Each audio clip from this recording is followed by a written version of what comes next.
Evening சூப்பராக தண்ணியெல்லாம் விட்டு செடியெல்லாம் செம்ம ஃப்ரெஷ்ஷாக இருக்காங்க. பார்த்தீங்கனாலே உங்களுக்கு நல்லா தெரியும். எல்லா செடியும் நீங்கள் ஆல்ரெடி பார்த்துருக்கீங்க. ஆனால் அதில் எவ்வளோ மொக்கு, எவ்வளோ பூ எல்லாத்தையும் நீங்கள் ஒரு கிளான்ஸ் பார்த்தீங்கன்னு வச்சுக்கோங்களேன். இந்த மண்புழு உரமும் அந்த அரிசி வாஷ் பண்ண தண்ணியும் ஒர்க் பண்ணுதா இல்லையான்னு உங்களுக்கே புரியும். அந்த அளவுக்கு எஃபெக்டாக இருக்கும் பாருங்கள்.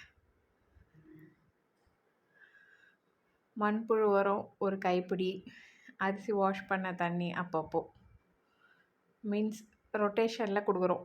இந்த வீக் ஃபுல்லாக ஒரு பிளான்ட், ஒரு செட் ஆஃப் பிளான்ட்டை கொடுத்தா நெக்ஸ்ட் வீக்கு ஒரு செட் ஆஃப் பிளான்ட். அப்படியே அரிசி வாஷ் பண்ண தண்ணியை அப்படியே கொடுத்துடக்கூடாது. அதில் நல்லா தண்ணி டைல்யூட் பண்ணி அதுக்கப்புறம் கொடுக்குறோம். அத்திப்பழம்லாம் பாருங்கள் எப்படி சும்மா சூப்பராக பழுத்திருக்காங்க. குருவி காக்கா சாப்பிடுதான்னு பார்த்துட்டு இல்லைன்னா நம்ம எடுத்துக்க வேண்டியதுதான். நலந்த பழம் பூ நிறைய எக்கச்சக்க பூ செமையாக வந்திருக்கு. இதுதான் மந்தாரை, குழக்கட்டை மந்தாரைன்னு சொல்லுவோம்ல, எல்லோ கலர் பூ பூக்கும் அந்த செடி. நித்திய மல்லி இருக்குது, நிறைய அரும்பு இருக்குது. நான் தான் பெருக்கல. அந்த அளவுக்கு சூப்பராக அந்த உரம் கண்டிப்பாக வேலை செய்யும்னு சொல்கிறேன். மண்புழு உரம் வந்து நீங்கள் வந்து நர்சரிலாம் வந்து இந்த 1 kg 2 kg அப்படி வாங்காதீங்க. ஒரு பேக்காக வாங்கிட்டிங்கன்னா 1 kg 30 ரூபா சொல்லுவாங்க. ஆனால் 20 kg நான் 150 ருபீஸ்ன்னு வாங்குகிறேன். 150 ருபீஸ்லேருந்து 200 ருபீஸ்க்குள்ளே கொஞ்சம் அப்படி இப்படி சொல்லி தருவாங்க. அந்த மாதிரி வாங்கினீங்கன்னா உங்கள் எல்லா பிளான்ட்டுக்கும் அது பெனிஃபிட்டாக இருக்கும். இன்னொன்று என்னென்னா, இந்த அரிசி வாஷ் பண்ணுற தண்ணியை தேவையில்லாமல் வேஸ்ட் பண்ணாமல் ஒரு பக்கெட்லேயோ இதுலேயோ சேவ் பண்ணி அதில் வந்து இந்த காய்கறி வேஸ்ட்டு எல்லாத்தையும் போட்டு வச்சு அந்த சாரெல்லாம் இறங்கிடும் 1 வீக்கில். அதில் ஒரு பக்கெட்னால் 2 பக்கெட் நார்மல் வாட்டர் போட்டு அந்த தண்ணியை எல்லாருக்கும் ஒரு கிளாஸ் ஒரு செடிக்கு கொடுத்தா கூட போதும். உங்களுக்கு எவ்வளோ சண்டே எப்படி நீங்கள் ஒர்க் பண்ணுறீங்கன்னா சண்டே கொடுங்க. கொஞ்சம் இதுக்காக டைம் ஒதுக்கி கொடுத்தீங்கன்னா நீங்கள் எதிர்பார்க்காத அளவுக்கு இவங்க ரெடி ஆவாங்க. அவ்வளோதான் நான் கொடுக்கறது. வேறு எந்த கெமிக்கல் உரம்லாம் நான் எதுவுமே கொடுக்கறது கிடையாது. எனக்கு அதெல்லாம் பற்றியும் தெரியாதுன்னு வச்சுக்கோங்க. பூச்செடியாக இருந்தாலும் சரி, காய்கறி செடியாக இருந்தாலும் சரி, மரமாக இருந்தாலும் சரி, நான் கொடுக்கறது இது தான். அதே மாதிரி அந்த உங்கள் வீட்டில் மரம் இருக்குன்னா கீழே விழுற வேஸ்ட்டு இலையெல்லாம் ஒரு க்ரோ பேக்லேயோ ஒரு பக்கெட்லேயோ போட்டு வச்சு அதை மிக்ஸ் பண்ணுங்கள்.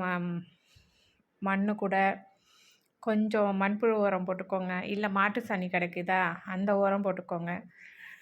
இந்த மாதிரி அதெல்லாம் மிக்ஸ் பண்ணி ஒரு பிளான்ட் வைங்க, நல்லா தான் வரும். நீங்களே பார்த்துருக்கீங்க, நான் வச்ச பிளான்ட்டெல்லாம் இந்த ரோஸுக்கெல்லாம் கீழே நான் வந்து போட்டது, இது வந்து கீழே போட்டது அந்த மரத்தோட இலை வேஸ்ட்டு தான். அது ஒரு லேயர் இருக்குதுன்னு உங்களுக்குலாம் அதில் நல்லா தெரியும். அதே மாதிரி வந்து சேஞ்சிங் ரோஸ் கட்டிங்கும் மாற்றி வச்சது எல்லாமே நல்லா வந்திருக்கு. இது எல்லாமே கீழே பேஸ் வந்து அந்த வீணாக போகிற இலைத்தழை தான். இப்போயோ இலை நல்லா கொட்டுது மரத்தில். உங்கள் வீட்டில் மரம் இருந்ததுன்னா அந்த மரத்தோட குப்பைகளை போட்டு கொஞ்சம் மண்புழு உரமோ எருவோ அந்த மாதிரி போட்டு ஒரு பிளான்ட் வைங்க, அது நல்லாவே வரும். பட்ரோஸ்லாம் பார்த்திங்கன்னு வச்சுக்கோங்களேன், செமையாக வந்திருக்குது. நான் எதிர்பார்க்கவே இல்லை. என்கிட்ட எல்லோ கலர் ஒண்டி தான் இருக்குதுன்னு நினச்சா இன்றைக்கி ஒரு பர்பிள் கலர் பட்ரோஸ் பூத்துருக்கு. இது வந்து வாடாமல்லி, பிங்க் கலர் வாடாமல்லி, அந்த சீடு தான் தூவி விட்டது வந்திருக்கு. அது மாதிரி ஒயிட் கலர் வாடாமல்லி சீடுன்றதா இல்லை அந்த பூவையே எடுத்து போட்டாலே வருமானு சொல்லுங்கள். ஏன்னா எங்கள் வீட்டில் அந்த செடி காஞ்சி போச்சு. அந்த விதையை எடுத்து வச்சா உங்களுக்கெல்லாம் யாருக்கா ஷேர் பண்ணுறதுக்கு யூஸாக இருக்கும். இது கோவக்காய் நீங்கள் பார்த்துருப்பீங்க. ஒரு கோவக்காயை நெட்டு கோவக்காய் செடி வளர்ந்துருக்கு அதில். அதே மாதிரி இந்த மல்பெரியும் அதே மாதிரி. நான் போகும்போதெல்லாம் எனக்கு ஒரு 2 பழமாவது இருக்கும், அங்கேயே சாப்பிட்டுட்டு வந்துடுவேன்.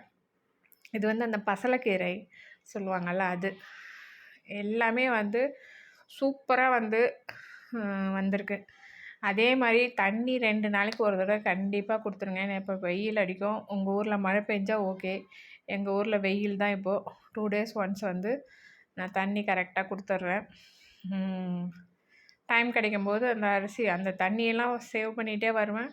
என்றைக்கு எனக்கு டைம் இருக்கோ அன்றைக்கி கொண்டு போய் கண்டிப்பாக எல்லாத்துக்கும் ஊற்றி விட்டுருவேன். அவங்களுக்கெல்லாம் அது டானிக் மாதிரி. எங்கள் வீட்டு ரோஜா செடிக்கு இது இவ்வளோ தான் மெயின்டெனன்ஸு. பூ பூத்த உடனே கட் பண்ணி விட்றது, அரிசி வாஷ் பண்ண தண்ணி, மண்புழு உரம், இவ்வளோ தான் நான் கொடுக்கறது. மண் கூட எங்கள் ஏரியாவில் கிடைக்கிற மண்ணை தான் நான் போட்டிருக்கேன்.